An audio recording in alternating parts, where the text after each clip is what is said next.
Are P upon R square minus A square और whole square. मैं कहता हूं इसको ब्रैकेट में बंद कर दीजिए। आपने बहुत अच्छी मेहनत की, बहुत अच्छे तरीके से कुछ सीखा और यही आपका रिजल्ट है। गुड मॉर्निंग बच्चों, आपके अच्छे दिन की शुभकामना के साथ आइए आज का वीडियो प्रारंभ करते हैं। जो हमारा पिछला वीडियो था उसका टॉपिक था वैद्युत द्विध्रुव या इलेक्ट्रिक डाइपोल, जिसमें हमने यह जानने की कोशिश की कि जो वैद्युत द्विध्रुव होता है उसका जो बेसिक कॉन्सेप्ट है वो क्या है और वैद्युत द्विध्रुव के कारण वैद्युत आघूर्ण किस प्रकार से उत्पन्न होता है, साथ ही उसका सूत्र क्या होता है। और हमने एग्जाम्पल के तौर पर एक आंकिक प्रश्न भी उसमें लिया था। आज हम एक स्टेप आगे बढ़ेंगे और आज हम ये जानेंगे कि वैद्युत द्विध्रुव के कारण जो वैद्युत क्षेत्र उत्पन्न होता है वह किन स्थितियों में उत्पन्न होता है और उन स्थितियों में जो वैद्युत क्षेत्र का जो फॉर्मूला होता है जिसको हम ड्राइव करते हैं वो फॉर्मूला किस तरीके से ड्राइव किया जाता है। तो सबसे पहले आपको यह जान लेना है कि जो वैद्युत द्विध्रुव है उसकी दो स्थितियां हैं, एक है अक्षीय स्थिति और एक है निरक्षीय स्थिति। पिछले वीडियो में मैंने आपको अच्छे तरीके से यह बताने की कोशिश की थी कि अक्षीय स्थिति किसे कहते हैं और निरक्षीय स्थिति किसे कहते हैं। यदि आपने पिछला वीडियो नहीं देखा है तो जरूर आप पिछला वीडियो देखिए। और मैं बार बार कहता हूं कि फिजिक्स यदि आप सच्चे मायने में पढ़ना चाहते हैं तो हमेशा स्टेप टू स्टेप आपको पढ़ना चाहिए, यानी कि पहले की चीज आपको पहले पढ़ लेनी चाहिए और उसके बाद आपको जो बाद वाले टॉपिक हैं वो अच्छे तरीके से समझ में आ जाते हैं।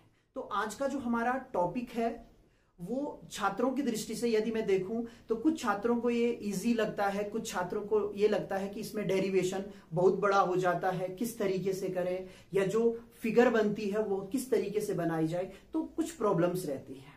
ये तमाम चीजें जो मैं आपको बताता हूं ये एक रिसर्च का पार्ट है, यानी कि हम जब छात्रों को पढ़ाते हैं तो उन एक वर्ष में, दूसरे वर्ष में, या ये कहें कि कई वर्षों से हम छात्रों को देखते आए हैं तो उसमें ये लगता है कि कहां कहां उनको दिक्कत महसूस होती है। कुछ छात्रों को बहुत अच्छे तरीके से समझ में आ जाता है और कुछ छात्रों को समझने में थोड़ा सा प्रॉब्लम होती है। तो बच्चों सबसे पहले आप ये ध्यान रखें कि भौतिक विज्ञान में जो चित्र हमारे द्वारा बनाया जाता है, यानी कि जो भौतिक विज्ञान का चित्र होता है वो सबसे महत्वपूर्ण होता है। यदि आपको फिगर ड्रॉ करनी आ जाए तो सब कुछ, यानी कि जितना कुछ आप सीखने वाले हैं या उसके बाद उससे जो रिजल्ट आप फाइंड करने वाले हैं वो सारा का सारा उस फिगर के माध्यम से ही आपको समझ में आता है। तो आज का जो टॉपिक है इसकी फिगर बनाना कितना आसान है और किस तरीके से इससे हम डेरिवेशन फाइंड करें, यानी जो व्यंजक की प्राप्ति होती है वह किस तरीके से प्राप्त की जाएगी। तो बहुत अच्छे तरीके से आप मेरे साथ इसको सीखने का प्रयास कीजिए। सबसे पहले देखिए हम करेंगे क्या, आज का जो हमारा टॉपिक है वो है वैद्युत द्विध्रुव के कारण अक्षीय स्थिति में वैद्युत क्षेत्र का मान, यानी कि हम कह सकते हैं कि electric field due to an electric dipole on a axial line, यानी कि जो अक्ष होता है उस अक्ष पर कोई बिंदु होगा उस पर हमें क्या करना है, वैद्युत क्षेत्र का मान ज्ञात करना है। तो पहले फिगर ड्रॉ करते हैं फिर आपको समझ में आएगा अच्छे तरीके। सबसे पहले आप एक इलेक्ट्रिक डाइपोल का यहाँ पे निर्माण कर दीजिए। तो ये इलेक्ट्रिक डाइपोल है जिसमें आपको दो ध्रुव दिख रहे हैं, एक पे आपको नेगेटिव चार्ज रखना है, दूसरे पे आपको पॉजिटिव चार्ज रखना है, राइट। इसके बाद इसका एक सेंटर पॉइंट डिसाइड कर लीजिए जो कि मैंने ओ ड्रॉ कर लिया है। इसके बाद अक्षीय स्थिति क्या होती है ये आपको अच्छे तरीके से समझ में आना चाहिए। मैंने पहले भी बताया, फिर से बता रहा हूं, अक्षीय स्थिति का अर्थ होता है कि जो लाइन इनके, यानी कि जो चार्जेस हैं, एक चार्ज है -q, दूसरा है +q, इनके सेंटर से एक लाइन गुजर रही है, ये लाइन गुजर रही है। तो इस लाइन पर आपको कहीं भी एक बिंदु डिसाइड करना है, यानी कि एक बिंदु कहीं पे भी मान लेना है और उसके बाद उस पर आपको क्या फाइंड करना है, वैद्युत क्षेत्र का मान ज्ञात करना है। दूसरा क्वेश्चन ये भी आता है कि कुछ बच्चों को लगता है कि ये लाइन इधर को ही ड्रॉ होगी, ये लाइन यहां भी ड्रॉ हो सकती है। आप चाहें तो इस साइड को, इस फिगर को बना सकते हैं, आप चाहें तो इस साइड बना सकते हैं। तो एक ही साइड आपको बनानी है और जो मेथड एक साइड के लिए होगा वही मेथड दूसरी तरफ के लिए भी होगा। तो यहां तक बात समझ में आ गई होगी। तो आपने क्या किया, जो ये दो चार्जेस थे, उन चार्जेस के सेंटर केंद्र को मिलाते हुए जो लाइन आगे जाएगी उसी को अक्ष कहते हैं, और यही वो लाइन है जिसको हम अक्षीय स्थिति भी कहते हैं। अब यहां पर आपको क्या करना है, एक बिंदु कहीं पे भी मान लेना है। तो मैं यहां पे इस जगह पे एक बिंदु मान लेता हूं, P बिंदु। अब हमारा प्रश्न क्या है, वैद्युत द्विध्रुव है, वैद्युत द्विध्रुव के कारण P बिंदु पर हमें वैद्युत क्षेत्र का मान ज्ञात करना है। तो अच्छे से और अच्छे से आप इसको बना सकते हैं। जो ये स्थिति है इसे A स्थिति कह दीजिए, इसे B स्थिति कह दीजिए, और यहां जो लाइन आपने ड्रॉ की है इसे हम x अक्ष मान ले, यानी कि क्षैतिज रूप में है, तो इसे x अक्ष आप कंसिडर कर सकते हैं। यहां तक समझ में आ गया होगा। अब आगे आपको समझना क्या है, आगे ये समझना है कि जो इलेक्ट्रिक डाइपोल होता है उसके चार्जेस के बीच में जो डिस्टेंस होती है, या जिसे हम लेंथ ऑफ इलेक्ट्रिक डाइपोल भी कहते हैं, वो कितनी होती है, 2a होती है, या 2l भी आप इसको रख सकते हैं। कोई बाउंडेशन नहीं है कि आप 2a ही रखें, जो आपका मन करे वो आप रख सकते हैं। तो यहाँ पे ये 2a हो गया। साथ ही आपको ये भी समझना है कि यहां से लेकर, यानी कि O से लेकर B तक a होगी, और A से लेकर O तक जो डिस्टेंस होगी वो भी a होगी। यहां तक समझ में आ गया होगा। अब आपको ये डिसाइड करना है कि जो P बिंदु है जिसको आपने अक्ष पे माना हुआ है, वो इस O बिंदु से, यानी कि जो सेंटर, इनका जो मध्य बिंदु है, सेंटर पॉइंट ऑफ AB, यानी कि जो आपका वैद्युत द्विध्रुव है उसका जो मध्य बिंदु है, वहां से दूरी लेनी है, और इसकी दूरी मैं लेता हूं r दूरी। तो यहां से लेकर यहां तक की जो दूरी है, यानी कि O से लेकर P तक की जो दूरी है वो कितनी है, r है। यहां तक सारे स्टेप समझ में आगे होंगे आपको। अच्छे तरीके से एक एक चीज ध्यान दीजिए। अगर आप अच्छे तरीके से समझ जाओगे तो ना तो आपको फिगर बनाने में प्रॉब्लम होगी, और उसके बाद जो डेरिवेशन निकलेगा, आप देखना इतना आसान है डेरिवेशन निकालना कि ये फिगर ही हमें बता देगी कि हमारा जो वैद्युत क्षेत्र है उसका मान P बिंदु पर कितना होगा। तो ध्यान से इसको देखिए। यहां तक ये बात हो गई। अब हमें चाहिए क्या, प्रोग्रामिंग करते हैं। प्रोग्रामिंग ये करनी है, हमें P बिंदु पर वैद्युत क्षेत्र चाहिए। आपको मैंने बार बार कहा है कि आप एक बात पे ध्यान दीजिए कि कोई आवेश है, वो चाहे पॉजिटिव हो नेगेटिव हो, मैं पॉजिटिव ही लिख रहा हूं, उससे r दूरी पर कोई बिंदु P है, उस P बिंदु पर वैद्युत क्षेत्र का मान 1/4 pi epsilon not Q upon r square होता है। देखिए मैं बार बार आपसे कहता हूं कि जो बेसिक चीजें हैं, एक ही चीज मैं जब भी वीडियो बना रहा हूं, जब से ये वैद्युत क्षेत्र वाला टॉपिक चल रहा है, उसमें बार बार ये चीज रिपीट कर रहा हूं, क्योंकि मुझे पता है केवल यही वो एक बात है जो आपकी समझ में अगर अच्छे से आ जाती है तो कोई भी जो डेरिवेशन हो या कोई न्यूमेरिकल क्वेश्चन हो उसको करने में आपको बिल्कुल भी प्रॉब्लम नहीं आएगी। आप कहेंगे ये क्यों बताया, तो देखिए यहां पे सिचुएशन क्या है कि ये पॉजिटिव चार्ज है, यहां से लेकर P बिंदु तक की मुझे डिस्टेंस चाहिए होगी। क्यों, क्योंकि जो प्लस Q चार्ज है वो P पर एक वैद्युत क्षेत्र उत्पन्न करेगा। वैद्युत क्षेत्र उत्पन्न करेगा तो वैद्युत क्षेत्र उत्पन्न करने के लिए हमें किन किन चीजों की आवश्यकता है, मतलब जो फॉर्मूला होता है उस फॉर्मूले में किन किन बातों की आवश्यकता है। तो देखिए आवेश का मान तो वो Q है, दिया हुआ है। दूसरा हमें डिस्टेंस चाहिए, जो BP डिस्टेंस है ये हमें चाहिए, यानी कि यहां से लेकर यहां तक की डिस्टेंस हमें चाहिए। अभी तक देखिए आपको OP मिल चुका है R, हमें BP चाहिए। ध्यान से देखिए BP चाहिए, तो देखिए मैंने क्या कहा था, यहां से अब ये कर रहा हूं मैं, ध्यान से देखिए यहां से लेकर यहां तक की डिस्टेंस कितनी है, A है, ये समझ में आ गया। अब O से लेकर P तक की डिस्टेंस कितनी है, R है। तो केवल हमें यहां से लेकर यहां तक की डिस्टेंस चाहिए, जो डॉट डॉट मैंने किया है B से लेकर P तक, केवल यहां तक की डिस्टेंस चाहिए। ये डिस्टेंस क्या हो जाएगी, देखिए आप फिगर से भी देख सकते हैं, R माइनस A हो जाएगी। तो ये value I R minus A। बहुत इजी है बिल्कुल। मैं कहूं कक्षा 7वीं 8वीं का ही ये फिगर बन रहा है यहाँ पे, या जो वैल्यूज हम फाइंड कर रहे हैं। भाई आपको लाइन दिख रही है, उसमें R डिस्टेंस दिख रही है, A डिस्टेंस दिख रही है, आपको BP चाहिए था, BP की वैल्यू क्या हो गई, R माइनस A हो गई। एक जो सिचुएशन थी वो आपको पता लग चुकी है कि हमें यहां से लेकर यहां तक की डिस्टेंस फाइंड करनी थी, और वो आपने फाइंड कर ली है। दूसरी डिस्टेंस आपको किसकी चाहिए होगी, AP की चाहिए होगी। क्यों चाहिए होगी, फिर से वही चीज है, A पर जो चार्ज है वो माइनस Q है, ये माइनस Q चार्ज भी P पर क्या करेगा, वैद्युत क्षेत्र उत्पन्न करेगा। सही है, जब ये P पर वैद्युत क्षेत्र उत्पन्न करेगा तो हमें देखो दो चीजों की आवश्यकता होगी, एक आवेश का मान, तो आवेश का मान q है, कोई दिक्कत नहीं है। दूसरा हमें डिस्टेंस चाहिए r, r क्या है, दूरी है, किससे, इस माइनस q चार्ज से लेकर p तक की दूरी है, तो यानी हमें AP चाहिए। तो AP बराबर क्या हो जाएगा, फिर से देखिए यहां से लेकर यहां तक की जो डिस्टेंस है वो कितनी है, A है, और O तक कितना है, R है। तो ये डिस्टेंस हमें इस टाइम क्या करनी पड़ेगी, ऐड करनी पड़ेगी। बहुत आसान है, पहले केस में हमने A को माइनस कर दिया था, यहां पर हम A को ऐड कर देंगे, तो R प्लस क्या हो जाएगा, A हो जाएगा। देखिए हमें BP मिल चुका है, AP मिल चुका, हमारा सारा जो काम है वो खत्म हो चुका है। अब हमें केवल इस फॉर्मूले का यूटिलाइजेशन करना है। हम क्या करेंगे, एक बार इस प्लस Q चार्ज के कारण, ध्यान से सुनिए एक एक शब्द, बहुत इजी है, इस प्लस Q चार्ज के कारण P बिंदु पर वैद्युत क्षेत्र ज्ञात करेंगे, राइट। दूसरे स्टेप में हम क्या करेंगे, इस माइनस Q चार्ज के कारण P बिंदु पर वैद्युत क्षेत्र ज्ञात करेंगे, और उसके बाद आगे क्या होगा ये हमें खुद पता लग जाएगा। तो देखिए क्या यहां पे लिखेंगे, हम यहां पे लिखेंगे इलेक्ट्रिक फील्ड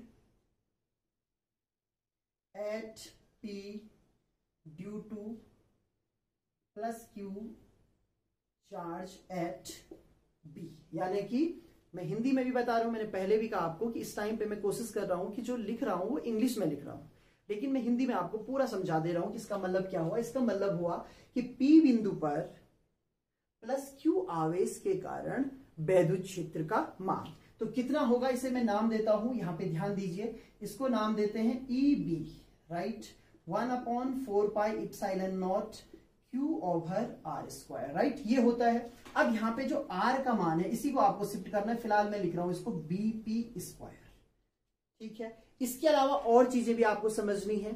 जो इलेक्ट्रिक फील्ड है वो एक सदिश राशि है, सदिश राशि है तो आपको यहाँ पर वेक्टर यूज करना पड़ेगा। अगर आपने यहाँ पे वेक्टर यूज किया है तो फिर आपको दिशा की भी आवश्यकता है। और अगर आपने स्टार्टिंग से वीडियो देखे हैं तो मैंने आपको बताया है कि जब भी कोई धन आवेश हो और उस धन आवेश से आप वैद्युत क्षेत्र का मान ज्ञात कर रहे हो, तो जिस बिंदु पर आप वैद्युत क्षेत्र का मान ज्ञात कर रहे हो उससे हमेशा दिशा क्या होती, बाहर की ओर होती। देखिए फिगर में एक और स्टेप आ गया है, एक एक स्टेप सीख रहे हैं और उसके बाद फिगर में उनको ऐड कर रहे हैं। तो यहां पे देखिए जो EB है, ध्यान से देखिए EB की डायरेक्शन कहां है, P से आउटवर्ड है, बाहर की ओर है, समझ में आ गया, यानी कि PX की डायरेक्शन में है। तो यहां पे आप सिंपली लिख दीजिए बाहर की ओर, राइट। तो ये आपने लिख दिया आउटवर्ड डायरेक्शन में, या इसको आप ऐसा भी लिख सकते हैं इन BP डायरेक्शन, ये B से P की तरफ, इतना कुछ आप लिख सकते हैं, यानी कि आपको किसी बात को रटना नहीं है। ये भी लिख सकते हैं, ये भी लिख सकते हैं, BP लिख सकते हैं, PX डायरेक्शन में लिख सकते हैं, बहुत सारी चीजें, समझदारी जहां आपके अंदर आ जाएगी वहां आप कुछ भी लिख सकते हैं। ये आपको पहली चीज पता लग गई। आप चाहें इसको और सॉल्व कर दें तो यहाँ पे वैल्यू रख दें EB is equals to 1/4 pi epsilon not, देखिए Q ओवर BP का मान हमने निकाला है, R माइनस A का क्या हो गया होल स्क्वायर, और इक्वेशन नंबर 1 इसको दे दीजिए। फिगर में आपको पता लग चुकी है डायरेक्शन कहाँ है, right, along to BP direction है, ये आपको पता लग चुका है। तो ये पहली इक्वेशन बनी। इसी तरीके से अब मैं लिखूंगा नहीं स्टेप, इसी तरीके से मैंने बार बार कहा है कि रटना नहीं है, आपको एक स्टेप समझा दिया है, अच्छे से समझा दिया है, दूसरा स्टेप आप खुद लिखिए।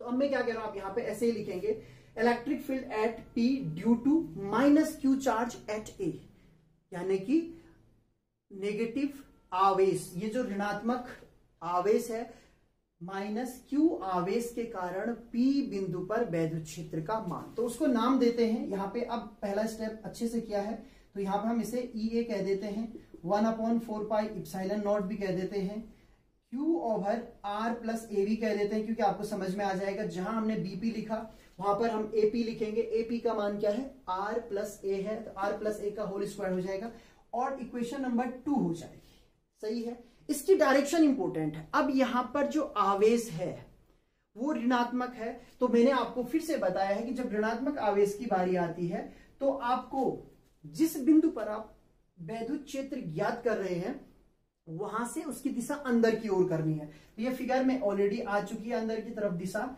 और ये हो गया EA। तो देखिए हमारी जो फिगर है वो भी साथ साथ बन रही है और स्टेप भी हम साथ साथ कर रहे हैं। तो यहां पे मैं इसे लिख दूंगा अलोंग टू, ये क्या हो गया, पी से ए की तरफ है, पी से ए की तरफ, या इसको आप लिख सकते हैं अंदर की ओर, यानी कि पी से ए की तरफ हो रही है। तो इतना कुछ आपको समझा दिया है। फिगर अभी तक इतनी बन चुकी है, रटना नहीं है, बार बार कह रहा हूं, स्टेप आप सीखिए, एक एक स्टेप आपको बताए जा रहे हैं। ये सारी चीजें आपका पूर्व ज्ञान है, उसी पूर्व ज्ञान को यूटिलाइज करके ये सारी चीजें यहां पे बन रही है। इसीलिए मैं कहता हूं कि दुनिया का सबसे आसान सब्जेक्ट फिजिक्स है। यदि आपके अंदर समझदारी है, आपका जो बेसिक नॉलेज है या जो पहले का प्रीवियस नॉलेज है वो अच्छा स्ट्रांग है, आपको स्टेप पता है क्या क्या होता है, तो सारी कड़ियां जोड़नी है, ब्लॉक गेम है, उसको जोड़ते रहिए, आपको नई नई चीजें मिलती रहेंगी। तो इतना आपने कर लिया। अब थोड़ा सा डिस्कस करते हैं। फॉर्मूला बन चुका है, फिगर बन चुकी है। अब दो इक्वेशन हमारे पास आई है। पी बिंदु पर दो वैद्युत क्षेत्र हमें मिल रहे हैं। एक वैद्युत क्षेत्र मिल रहा है EB, दूसरा वैद्युत क्षेत्र मिल रहा है EA। एक बाहर की ओर है, एक अंदर की ओर है। ऐसी स्थिति बन गई है, देखिए व्यवहारिक जीवन में आ जाए, ऐसी स्थिति बन चुकी है, यानी कि एक उसको बाहर की तरफ खींचना चाहता है, एक अंदर की तरफ खींचना चाहता है। क्या होगा, तीन सिचुएशंस यहां पे क्रिएट होंगी, तीन सिचुएशन क्रिएट होंगी। यदि पहली सिचुएशन क्या है, मैं कह रहा हूं व्यवहारिक जीवन में आ जाओ। पहली सिचुएशन क्या है, यहां पे जो इलेक्ट्रिक फील्ड है, यदि वो दोनों एक दूसरे के बराबर है, यानी कि जो EV का मान है, EA का मान है, वो यदि बराबर है। ये सारी चीजें मैं डिस्कस कर दे रहा हूं, क्या होगा अभी वो नहीं बताया है मैंने, ध्यान दीजिए, कंफ्यूजन मत कीजिएगा, इसीलिए सिखाने की तरफ चल रहा हूं। यहां पे तीन सिचुएशन बनेगी। मैंने कहा कि EB और EA यदि बराबर हैं तो क्या होगा, बराबर है, देखिए कहीं जा रहा है मेरा हाथ, कहीं नहीं जा रहा है, तो इसका अर्थ यह हुआ कि वैद्युत क्षेत्र का मान शून्य हो जाएगा। तो कभी ऐसी स्थिति प्राप्त हो जाए तो उस बिंदु पर वैद्युत क्षेत्र का मान क्या हो जाता है, शून्य हो जाता है, पहली सिचुएशन। दूसरी सिचुएशन क्या होगी कि जो EB है वो EA से ज्यादा हो, तो जो परिणामी होगा वो EB की डायरेक्शन में होगा। समझ में आ रहा है, आपने क्या किया, एक तरफ ज्यादा ताकत, अब यहां देखिए मेरे हाथों को, मैं इस पे ज्यादा ताकत लगा रहा हूं, तो इस पे ज्यादा ताकत है, तो जो परिणामी है वो इसी की दिशा में है। तो यदि EB ज्यादा होगा तो परिणामी कहां होगा, EB की डायरेक्शन में होगा। इसका उल्टा कर दीजिए, यदि EA का जो मान है वो ज्यादा होता है तो जो परिणामी होगा वो किसकी डायरेक्शन में होगा, वो EA की डायरेक्शन में होगा। अब यहां पर क्या होगा, समझ में आए, ये तीन सिचुएशन तो एक जनरल सिचुएशन है, यानी कि ये चीज मैंने आपको बताई है आपका जो मतलब कॉन्सेप्ट है उसको क्लियर करने के लिए, क्योंकि ये भौतिक विज्ञान में और जगह भी ये सिचुएशन क्रिएट हो सकती है। वो मैकेनिकल फिजिक्स में हो सकती है, आगे जाके मैग्नेटिज्म में हो सकती है, कहीं भी ये सिचुएशन क्रिएट हो सकती है। इसलिए तीन सिचुएशन मैंने आपको बता दी। यहां पे कौन सी वाली सिचुएशन है, ध्यान दीजिए, जो इलेक्ट्रिक फील्ड है वो एक तो आवेश के मान पर निर्भर करता है, दूसरा किस पे निर्भर करता है, दूरी पे निर्भर करता है। यहां पे हम देख रहे हैं कि जो आवेशों के मान है वो बराबर हैं, यहां भी कंफ्यूज मत कीजिएगा, आवेशों के मान बराबर हैं, उनकी प्रकृति विपरीत है। ये हमने जब द्विध्रुव की परिभाषा बनाई तो उसमें लिखा कि आवेश बराबर किंतु विपरीत होते हैं और एक दूसरे से एक निश्चित दूरी पर स्थित होते हैं। समझ में आ गया, तो आवेशों के मान बराबर है, यानी कि वो पंगा नहीं है। पंगा किसका है, पंगा है दूरी का, और आपको दूरियां साफ दिख रही होंगी इसलिए मैंने ये सबसे ऊपर लिख के रखा हुआ है। एक दूरी है r-a और एक दूरी है r+a। अब यहां फिर से एक क्वेश्चन आता है कि भाई आपके दिमाग में ये कंफ्यूजन तो नहीं है कि r-a बड़ा है या r+a बड़ा है। ऑब्वियस सी बात है, r-a जो है छोटी वैल्यू है और r+a बड़ी वैल्यू है, कोई कंफ्यूजन नहीं होना चाहिए। इसका अर्थ ये हुआ कि जिसमें r+a वैल्यू होगी उसका मान क्या हो जाएगा, उस वैद्युत क्षेत्र का मान क्या हो जाएगा, छोटा हो जाएगा। फिर से बता रहा हूं, यहां इस सिचुएशन पर आइए, जो r है वो इनवर्स में है, इनवर्स का अर्थ होता उल्टा रिलेशन है। यदि r बढ़ेगा यानी कि दूरी बढ़ेगी, और बेसिक कॉन्सेप्ट में भी आपको बताया है आवेश से जितनी दूरी बढ़ेगी वैद्युत क्षेत्र का मान उतना कम होगा।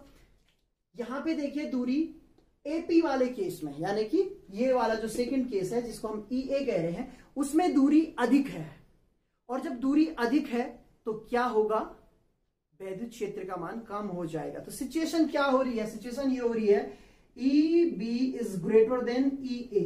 ध्यान से देखिए, जो ईवी का मान है वो ई ए से ज्यादा है। मैंने कहा ना फिगर में एक लास्ट स्टेप अभी बचा हुआ है, और वो लास्ट स्टेप यही था कि जो परिणामी होगा, ध्यान से देखिए मैंने एक और एरो यहां पे लगा दिया है, जो परिणामी होगा वो भी इसी डायरेक्शन में होगा, और उसका मान हम किससे दिखा रहे हैं, ई से दिखा रहे हैं।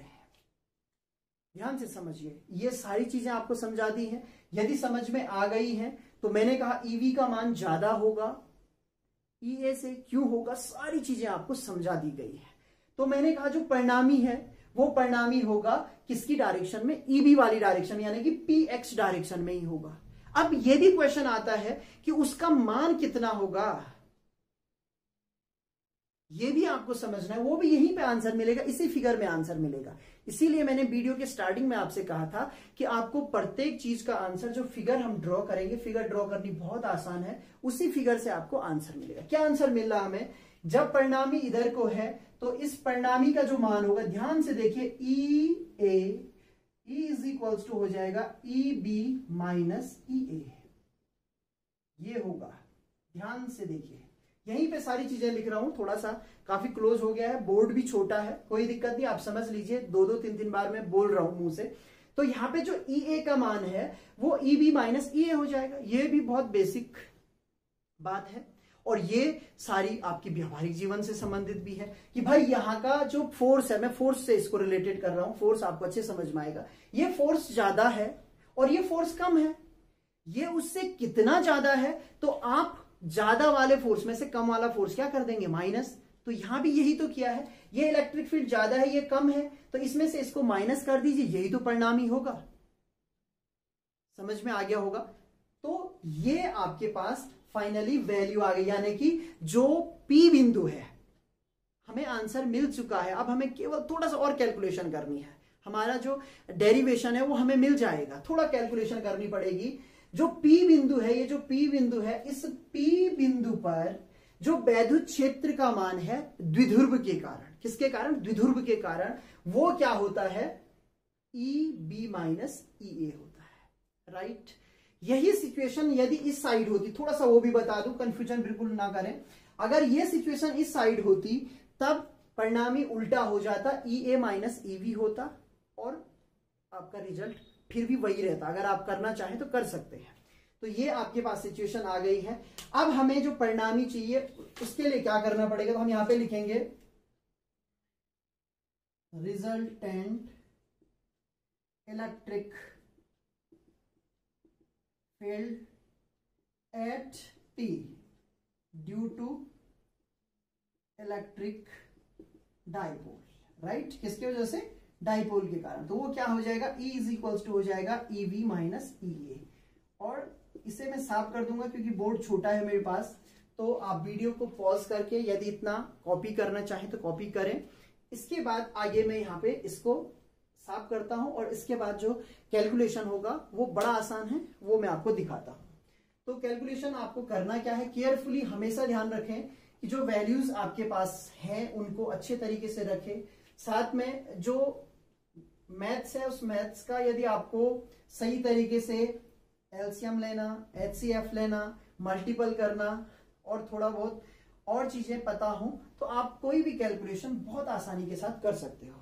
तो यहाँ पे देखिए, अब हमारे पास जो परिणामी है उसका मान क्या प्राप्त होगा, उसका मान हमें प्राप्त होगा, यहां देखिए, E is equals to, right, EV का मान 1/4 pi epsilon not Q over R minus A whole square 1/4 pi epsilon not Q over R plus A whole square. ये वैल्यू प्राप्त हुई हमें, राइट। ये वाला मान EV का है, आपको मैंने पहले ही कहा था कि आप नोट करके रख लीजिए, और ये वाला मान EA का है।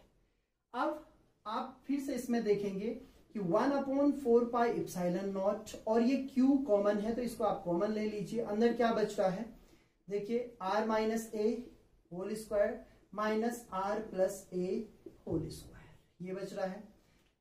इसके पश्चात आपको एलसीएम लेना है, यानी कि ये वाले जो स्टेप है ना, ये भौतिक विज्ञान के स्टेप नहीं है, ये वाले जो स्टेप हैं ये मैथ्स के स्टेप हैं। ये जितनी जल्दी आपको आएंगे, जितनी इनमें आपकी कमांड होगी, आपको उतनी जल्दी सॉल्यूशन निकालने में क्या होगी, आसानी होगी। तो यहाँ पे देखिए ये वैल्यू आ गई।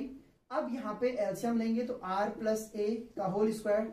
मैं सारे स्टूडेंट को ध्यान में रख के इसको समझा रहा हूं, यानी कि एक भी स्टेप में स्किप नहीं कर रहा हूं, सारे स्टेप आपको बता रहा हूं। ये यहां मल्टीपल किया, ये यहां मल्टीपल किया, अपॉन में इन दोनों के मल्टीपल हो जाएंगे तो क्या होगा, देखिए यहाँ पे r माइनस ए r प्लस ए, ये एक फॉर्मूला होता है r square minus A square, और बाहर से क्या है, होल स्क्वायर। तो ध्यान दीजिए ये फॉर्मूला था a plus B A minus B, जिसका आंसर मतलब जो फॉर्मूला है उसका रिजल्ट होता है A square minus B square. उसी का मैंने यहाँ पे यूटिलाइजेशन किया तो क्या हुआ, R square minus A square, और होल स्क्वायर इसमें था वो हमने यहाँ पे इस तरीके से लिख लिया है। यहां तक समझ में आ गया होगा। अब हम इनके ब्रैकेट खोलेंगे जो ऊपर है, तो Q 4 पाई इप्सिलॉन नॉट, यहाँ पे ध्यान से देखिए, अच्छे तरीके से आपको ब्रैकेट ओपन करना है। देखिए R square plus A square plus 2AR, right.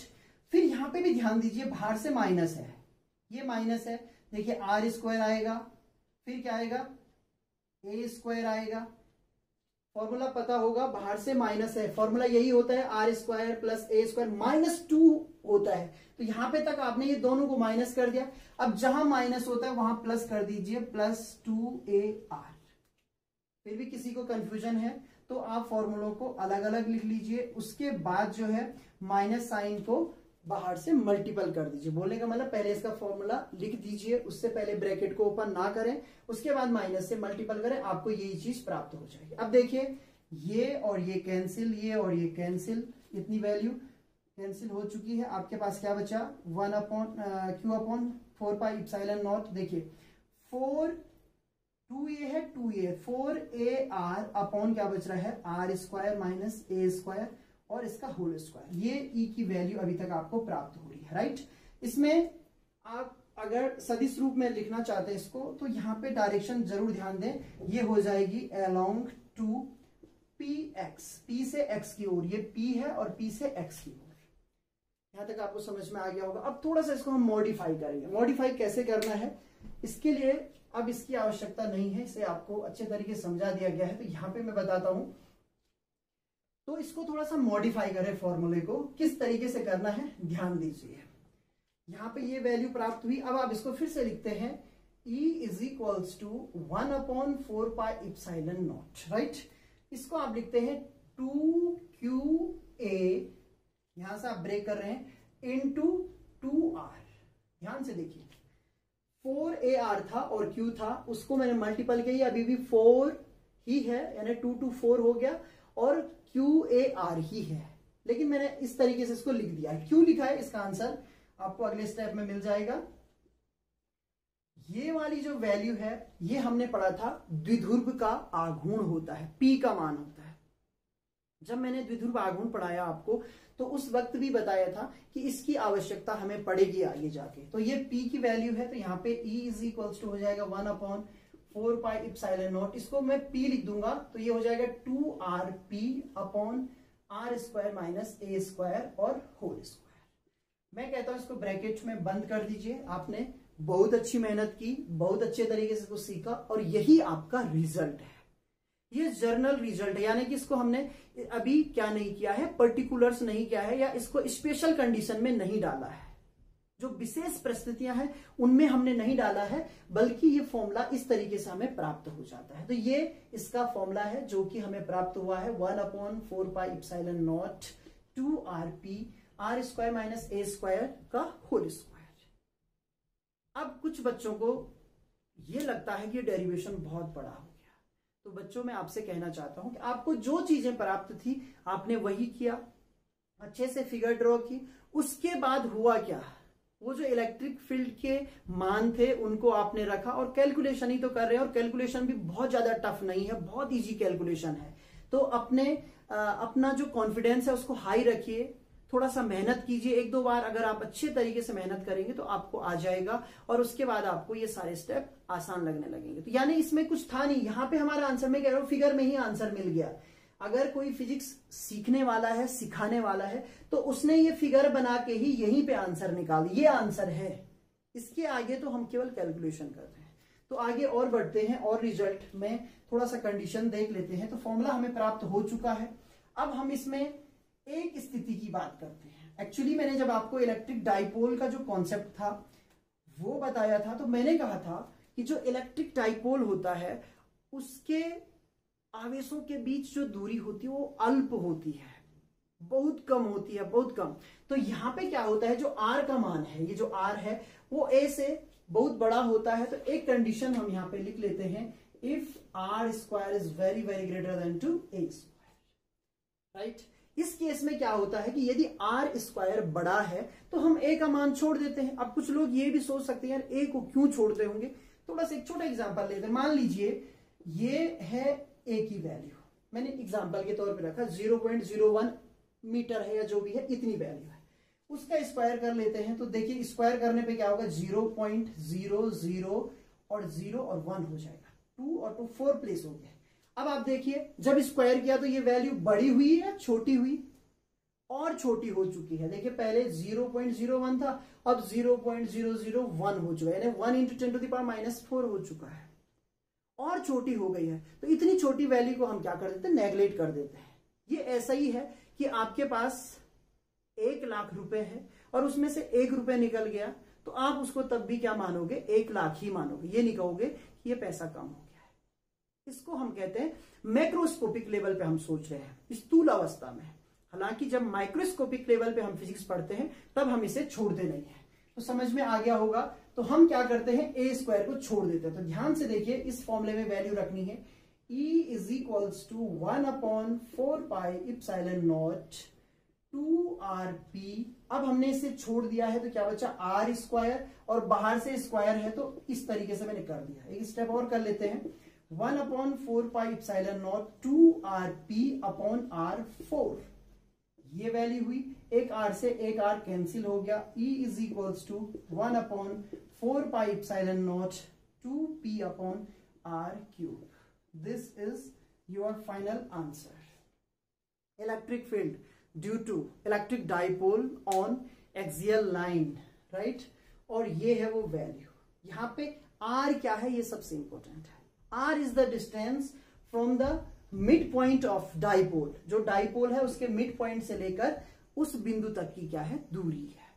तो सारे स्टेप आपको अच्छे समझ में आने चाहिए, तभी जाके आप कर सकते हैं। बाद में आपको पता ही नहीं लग रहा कि यार ये आर कौन सी दूरी है। आपको लग रहा है कि आर जो दूरी है वो ए बिंदु से है या बी बिंदु से है, या मैं ये कहना चाह रहा हूं कि जो पॉजिटिव चार्ज है उससे दूरी है या नेगेटिव से, ऐसा नहीं है। ये जो दूरी है ये दोनों आवेशों के बीच का जो बिंदु है ना, मध्य बिंदु है, वहां से दूरी है।